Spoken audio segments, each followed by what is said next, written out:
अस्सलाम वालेकुम स्टूडेंट्स आज का हमारा टॉपिक है नंबर सिस्टम। फर्स्ट ईयर का चैप्टर नंबर फर्स्ट है। तो इसमें मुख्तलिफ़ डेफिनेशंस हैं। जो डेफिनेशंस हैं हम उनको डिस्कस करेंगे। उसके साथ चंद एक प्रॉपर्टीज़ हैं उनको डिस्कस करेंगे और जो है ना उनके रिलेटेड एग्जांपल्स की डिस्कशन करेंगे। तो स्टार्ट करते हैं। आज का जो हमारा टॉपिक है, टॉपिक का नाम है हमारे का number system. Student, number system के अंदर जो हमने चीज़ें डिस्कस करनी हैं, मैं ओवरव्यू आपको दे देता हूँ उसका, फिर हम स्टार्ट करते हैं 1 to 1 करके। सबसे पहले हम इसमें नंबर्स को डिस्कस करेंगे जिसमें रैशनल और इरेशनल नंबर को डिस्कस किया जाता है। उसके बाद रियल नंबर्स को डिस्कस करेंगे। फिर उसके बाद हम जो है ना रियल नंबर्स के ऊपर डिफरेंट प्रॉपर्टीज़ को डिस्कस करेंगे जिनमें इक्वालिटी की प्रॉपर्टीज़ होंगी, इनइक्वालिटी की भी प्रॉपर्टीज़ होंगी।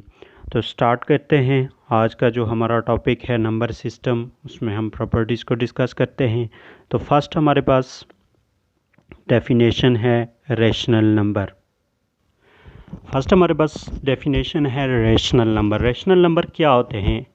अ number which can be written in the form of P over Q where P Q belongs to integers and Q not equal to zero. सबसे पहली बात इसकी बात की गई है कि Q not equal to zero.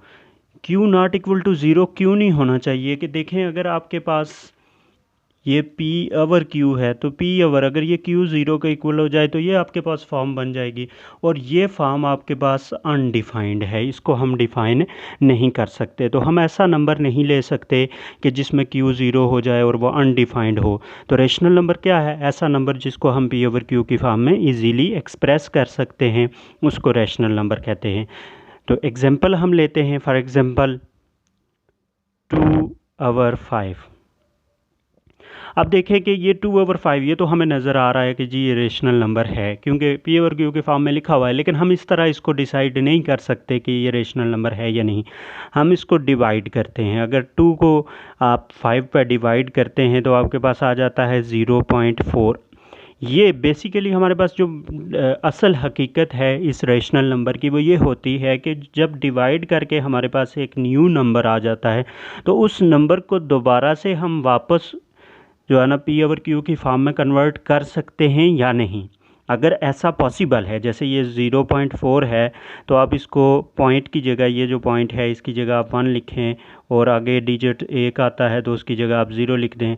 तो इसको अगर आप सिंप्लीफाई करते हैं तो 2/5 वापस वही फॉर्म बन जाएगी। तो ये पी ओवर क्यू की फॉर्म बन जाती है। तो ऐसे नंबर्स जो आपके पास डेसिमल की फॉर्म में आ जाएं, ये जैसे डेसिमल की फॉर्म में है, तो उनको वापस हम दोबारा से पी ओवर क्यू की फॉर्म में कन्वर्ट कर सकते हूँ। उन नंबर्स को हम रेशनल नंबर्स का नाम दे सकते हैं। अब जैसे मैं यहाँ बात करता हूँ कि एक नंबर है 2/1। ये सिंपल नंबर है। आप 2 को 1 पे डिवाइड करोगे तो आंसर आपके पास 2 आएगा और वापस आप इसको इस फॉर्म में लिख सकते हो। तो ये एक चंद एक आपके सामने रैशनल नंबर की एग्जांपल्स हैं। ज़रूरी नहीं है, यहाँ पे मैंने पॉजिटिव नंबर्स लिए हैं, आपके पास नेगेटिव नंबर्स भी रैशनल में आ सकते हैं। जैसे एक एग्जांपल है हमारे पास -7/2। अब अगर इसको आप -7 को 2 पे डिवाइड करते हैं तो ये -3.5 आ जाता है। अगर इसको वापस आप इस फॉर्म में कन्वर्ट करते हैं तो ईज़िली कन्वर्ट हो जाता है। तो ऐसे नंबर्स चाहे वो डेसिमल की फॉर्म में हों या ऑलरेडी फ्रैक्शन फॉर्म में हों, ये जो आपके पास लिखी हुई है ये फ्रैक्शन फॉर्म होती है। तो इस फॉर्म में बेशक जिस मर्ज़ी फॉर्म में आपके पास आ जाए नंबर्स, चाहे डेसिमल में हों या फ्रैक्शन में हों, उन नंबर्स को अगर आप इजीली पी ओवर क्यू की फॉर्म में लिख सकते हैं, मतलब फ्रैक्शन की फॉर्म में लिख सकते हैं, तो उनको हम रैशनल नंबर का नाम देंगे।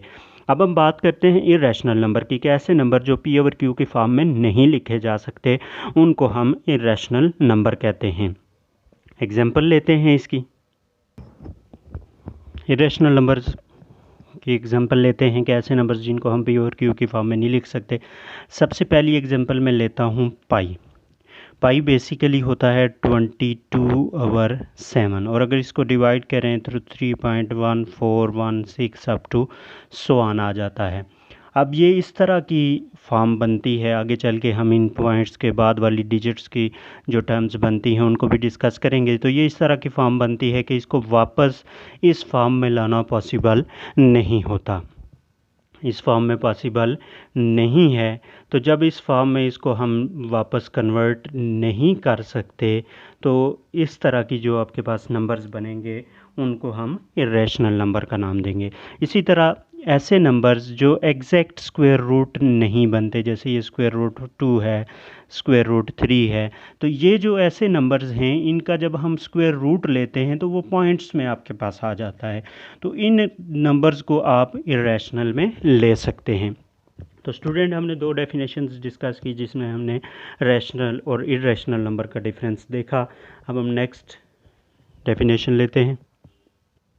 स्टूडेंट, नेक्स्ट हमारे पास जो डेफिनेशन है real number, sum of rational और and irrational number is called real number. तो स्टूडेंट यहाँ पे एक चीज़ याद रखें कि रैशनल नंबर को हम क्यू से रिप्रेजेंट करते हैं।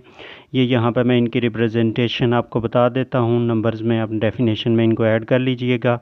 इरेशनल नंबर की आपके पास जो रिप्रेजेंटेशन होती है उसको क्यू प्राइम से ज़ाहिर किया जाता है। तो इन दोनों नंबर्स की जो यूनियन होता है, मतलब union of rational and irrational number is called real number, उसको हम रियल नंबर का नाम दे देते हैं और रियल नंबर्स को आर से रिप्रेजेंट किया जाता है। अब एक बात याद रखें कि यूनियन से क्या मुराद है कि ऐसे नंबर्स जिनको हम पी ओवर क्यू की फॉर्म में लिख सकते हैं वो भी, और ऐसे नंबर्स जिनको हम पी ओवर क्यू की फॉर्म में नहीं लिख सकते वो भी, सारे के सारे नंबर्स रियल में शामिल होते हैं। तो स्टूडेंट, ये हमारे पास डेफिनेशंस थी जिनमें हमने रैशनल नंबर, इरेशनल नंबर और रियल नंबर की बात की है। ये मोस्ट इम्पॉर्टेंट डेफिनेशंस में हैं जो अक्सर पेपर्स में पूछी जाती हैं। जैसे ये रियल नंबर है तो ये ऑलरेडी मुल्तान बोर्ड में जो है ना आ चुका है, 2010 में इस डेफिनेशन को पूछा गया था। इसी तरह इरेशनल नंबर जो है ये भी जो है ना पाक कश्मीर सरीज़ के जो है ना आज़ाद कश्मीर के बोर्ड्स में भी पूछी जा चुकी है डेफिनेशन, और पाकिस्तान के मुख्तलिफ़ बोर्ड्स में भी इसकी डेफिनेशन को पूछा गया है। तो इन डेफिनेशंस को आप लाजमी याद रखें। इससे आगे जो डेफिनेशन हैं वो भी पाकिस्तान के मुख्तलिफ़ बोर्ड्स में पूछी गई हैं, हम उनको डिस्कस करते हैं। नेक्स्ट हमारे पास डेफिनेशन है टर्मिनेटिंग डेसिमल्स। डेसिमल्स की बात करते हैं कि जो पॉइंट के बाद जो हमारे पास डिजिट्स लिखे होते हैं वो टर्मिनेट कब कर रहे होते हैं और नॉन टर्मिनेटिंग कब होते हैं और रिकरिंग कब होते हैं। तो पहली बात करते हैं कि terminating. A decimal which has only a finite number of digits in its decimal part is called a decimal terminating decimal।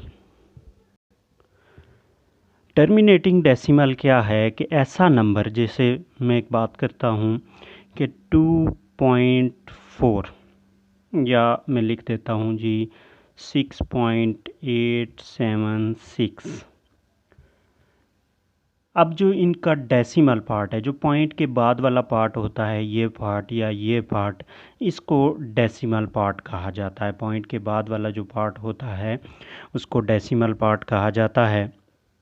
अब ये जो पार्ट आपके पास होता है, इस पार्ट के अंदर अगर नंबर ऑफ़ डिजिट्स फाइनाइट हों, फाइनाइट से मुराद ये कि काउंटेबल हों, जैसे ये देखें कि नंबर ऑफ़ डिजिट्स आपके पास इसमें फ़ाइनाइट आ गए हैं, तो ऐसे नंबर्स जिनको हम डिवाइड करें और उनके जो है ना नंबर ऑफ़ डिजिट पॉइंट के बाद वाले नंबर ऑफ़ डिजिट्स फाइनाइट हों तो उस डेसिमल को टर्मिनेटिंग डेसिमल कहा जाएगा। और ऐसी टर्मिनेटिंग डेसिमल जो है वो आपके पास हमेशा टर्मिनेटिंग डेसिमल वाले जितने भी नंबर्स आते हैं वो आपके पास रैशनल नंबर्स होते हैं।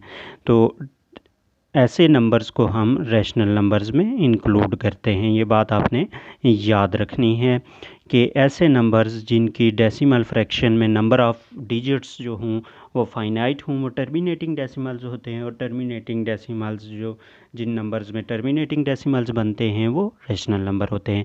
नेक्स्ट हमारे पास डेफिनेशन है रिकरिंग डेसिमल। ऐसा decimal a decimal in which one or more digits repeat indefinitely, कि उसमें एक या एक डिजिट एक ख़ास तरतीब से रिपीट हो रहा हो, तो उसको हम रिकरिंग डेसिमल का नाम देंगे। वो जो है ना आपके पास रिकरिंग डेसिमल होगा। और ये एक बात याद रखें कि ऐसा डेसिमल के जिसके पॉइंट के डेसिमल पार्ट के अंदर नंबर ऑफ़ डिजिट्स रिपीट हो रहे हैं, लेकिन एक ख़ास तरतीब से कोई एक नंबर, एक या एक से ज़्यादा नंबर रिपीट हो रहे हैं, तो उस डेसिमल को रिकरिंग कहेंगे। और रिकरिंग डेसिमल भी आपके पास रैशनल की तरफ बात चली जाती है। ये दोनों आपके पास, ये भी और ये भी, ये दोनों चीज़ें रैशनल नंबर्स के अंदर आ जाती हैं। रिकरिंग डेसिमल की एग्जांपल देखते हैं। जैसे हमारे पास एक एग्जांपल है कि 1.333 अप टू सो ऑन से मुराद ये है कि ये आगे डिवाइड हो रहा है। अब देखें कि इसके डेसिमल पार्ट के अंदर इनफाइनाइट नंबर ऑफ़ डिजिट्स हैं। पहली बात, इनफाइनाइट नंबर ऑफ़ डिजिट्स हैं। दूसरी बात ये कि एक या एक से ज़्यादा नंबर एक ख़ास तरतीब से रिपीट हो रहा है। अब देखिए 1 बराबर रिपीट हो रहा है, एक तरतीब से रिपीट होता जा रहा है, तो इसका मतलब है कि ये जो आपके पास नंबर लिखा गया है ये आपके पास रिकरिंग डेसिमल है। इसी तरह अगर आप कोई एक और नंबर ले लेते हैं, जैसे मैं लेता हूँ 21.134134134। अब यहाँ पे 3 डिजिट्स हैं, 1 या 1 से ज़्यादा भी हो सकते हैं, तो यहाँ पे 3 डिजिट्स हैं जो एक ख़ास तरतीब से लगातार रिपीट होते जा रहे हैं, तो इस नंबर को भी आप जो है ना रिकरिंग डेसिमल कहेंगे। अब स्टूडेंट ऐसे नंबर्स डायरेक्टली एक बात आप याद रखेंगे, बाज़-औक़ात कन्फ्यूज़ हो जाते हैं स्टूडेंट कि हम किस नंबर को रैशनल में लें और किसको इरैशनल में लें। कुछ नंबर फ्रैक्शन में लिखे हुए होते हैं और कुछ नंबर नहीं लिखे हुए होते हैं, तो एक बात याद रखेंगे, अगर सीधे सीधे नंबर्स आ रहे हैं 2, 4, 6, 8, 10, 1000, 2000, 3000, इस तरह सीधे सीधे नंबर हैं, उनमें p/q फॉर्म नहीं बनी हुई है, तो वो वाले सीधे नंबर आपके पास सीधे रैशनल में आ जाएंगे। लेकिन अगर आपके पास कोई नंबर फ्रैक्शन में लिखा हुआ है, मतलब p/q की फॉर्म में लिखा हुआ है, नज़र आने में p/q की फॉर्म है, तो उसको चेक करना किस तरह पॉसिबल है कि हम बता सकते हैं कि ये टर्मिनेटिंग होगा, रैशनल होगा या इरैशनल होगा। तो सिंपल सा काम है, आप उसको डिवाइड करें। आजकल तो कैलकुलेटर भी मैक्सिमम टाइम स्टूडेंट यूज़ करते हैं, तो सिंपली आप कैलकुलेटर पर डिवाइड करें और उसके जो डेसिमल पार्ट है उसमें देखें नंबर ऑफ़ डिजिट्स फाइनाइट हैं या इनफाइनाइट हैं। फाइनाइट हैं तो टर्मिनेटिंग होगा, वो रैशनल में चला जाएगा। और अगर नंबर ऑफ़ डिजिट्स इनफाइनाइट हैं तो आप पहली बात ये देखें कि क्या उनमें कोई नंबर ख़ास तरतीब से रिपीट हो रहे हैं। अगर ख़ास तरतीब से रिपीट हो रहे हैं तो वो रिकरिंग होगा, वो भी रैशनल होगा। और अगर ख़ास तरतीब से रिपीट नहीं हो रहे और इनफाइनाइट नंबर ऑफ़ डिजिट्स हैं तो वो इरैशनल की तरफ चला जाएगा। अब हम उसी को डिस्कस करते हैं। नेक्स्ट हमारे पास जो डेफिनेशन है non terminating and non recurring. Non terminating से पहली बात हम करते हैं कि ऐसा नंबर जो p/q की फॉर्म में नहीं लिखा जाता, नॉन टर्मिनेटिंग हो गया। अब नॉन रिकरिंग से मुराद क्या है? नॉन रिकरिंग से मुराद ये है कि ऐसा नंबर जिसके डेसिमल पार्ट के अंदर इनफाइनाइट नंबर ऑफ़ डिजिट्स तो हैं, लेकिन उनमें कोई रिपीटिशन नहीं है, कोई एक नंबर, कोई 2 नंबर, कोई 4 नंबर एक ख़ास तरतीब से रिपीट नहीं हो रहे। जैसे मैंने आपको एग्जांपल दी थी, यहाँ पे पाई की एग्जांपल दी थी, तो पाई देखें, इसको जब आप डिवाइड करते हैं, ये 22/7 है, तो इसको आप डिवाइड करें तो ये 3.1416 अप टू सो ऑन, ये यहाँ पे इसकी जो नंबर तरतीब बनती है वो एक ख़ास डिजिट में रिपीट नहीं हो रही। यहाँ पे आपको नज़र आ रहा होगा कि 1 रिपीट हो रहा है, लेकिन आगे चल के 1 रिपीट नहीं होता इस तरतीब से, इसलिए ऐसे नंबर आपके पास जो है नॉन टर्मिनेटिंग नॉन रिकरिंग आ जाते हैं। इसी तरह अगर मैं एक नंबर लेता हूं कि 7.3205080 अप टू सो ऑन। अब यहाँ पे आप देखें कि 2 डिजिट के बाद ज़ीरो आया है, लेकिन यहाँ 1 डिजिट के बाद आया और यहाँ भी 1 डिजिट के बाद आया। नज़र आने में तो ये ज़ाहिर हो रहा है कि ज़ीरो रिपीट हो रहा है, लेकिन आप यहाँ पर देख सकते हैं कि ज़ीरो रिपीट तो हो रहा है, लेकिन एक ख़ास तरतीब से रिपीट नहीं हो रहा। पहले 2 डिजिट के बाद आया है, ये ज़रूरी है, ये चीज़ चेक करना ज़रूरी है कि कितने डिजिट्स के बाद रिपीटिशन वाला नंबर आ रहा है। फ़र्ज़ किया अगर यहाँ 2 डिजिट के बाद ज़ीरो आ रहा है, तो यहाँ पर भी 2 डिजिट के बाद आता, आगे भी 2 डिजिट के बाद आता, तो उसको हम रिकरिंग की तरफ ले जाते। लेकिन यहाँ पे ज़ीरो रिपीट तो हो रहा है, लेकिन एक ख़ास तरतीब से रिपीट नहीं हो रहा, इसलिए ये नॉन रिकरिंग है। तो ऐसे नंबर्स जो नॉन टर्मिनेटिंग और नॉन रिकरिंग होते हैं, उनको हम इर्रेशनल में इंक्लूड करते हैं। तो स्टूडेंट, ये चंद एक डिस्कशंस थी जिसमें हमने रैशनल इर्रेशनल नंबर्स को डिस्कस किया, और उसके आगे उनके जो फ्रैक्शन फॉर्म हैं उनको हम कैसे डिसाइड करते हैं कि इरेशनल है या इर्रेशनल है, इनके बारे में डिस्कस किया है। अब नेक्स्ट की तरफ चलते हैं। स्टूडेंट, आज के लेक्चर में हमने rational number, irrational numbers, real numbers, terminating, non terminating, recurring and non recurring definitions को डिस्कस किया है। ये तमाम की तमाम डेफिनेशंस बोर्ड के लिहाज से मोस्ट इम्पॉर्टेंट हैं। ये 2 डेफिनेशन मोस्ट इम्पॉर्टेंट डेफिनेशन हैं, बोर्ड के लिहाज से अक्सर पेपर में पूछ ली जाती हैं। उसके बाद ये जो 3 डेफिनेशंस हैं, ये इन 2 डेफिनेशंस को कवर करने के लिए ज़रूरी हैं और आपके MCQs के लिए मोस्ट इम्पॉर्टेंट हैं। प्लस इसके जो ये आपके जो है ना शॉर्ट क्वेश्चन के लिए भी इम्पॉर्टेंट हैं। ये आपकी जो हैं ये भी MCQs के लिए और शॉर्ट क्वेश्चन के लिए इम्पॉर्टेंट हैं। लेकिन ये 2 डेफिनेशन मोस्ट इम्पॉर्टेंट है और अक्सर पेपर में पूछी जाती हैं। तो स्टूडेंट, इनके बारे में अगर आपको कोई भी प्रॉब्लम है तो आप कमेंट में पूछ लें, और अगर इनके रिलेटेड मज़ीद कोई आपको चीज़ चाहिए, कोई डिस्कशन चाहिए, कोई क्वेश्चन पूछना चाहते हैं, तो आप कमेंट में उसको मेंशन करें। इंशाल्लाह मैं नेक्स्ट लेक्चर में उसको ज़रूर जो है शामिल करूँगा। और अगर मज़ीद आपको इसके रिलेटेड कुछ भी पूछना है, इस पूरे टॉपिक के रिलेटेड किसी भी डेफिनेशन, किसी भी एग्जाम्पल में आपको कोई डाउट है, तो आप ज़रूर पूछें। नेक्स्ट लेक्चर में हम इंशाल्लाह मज़ीद डिस्कशन करेंगे और इन प्रॉपर्टीज़ को भी यूटिलाइज़ करेंगे। तब तक के लिए अल्लाह हाफ़िज़।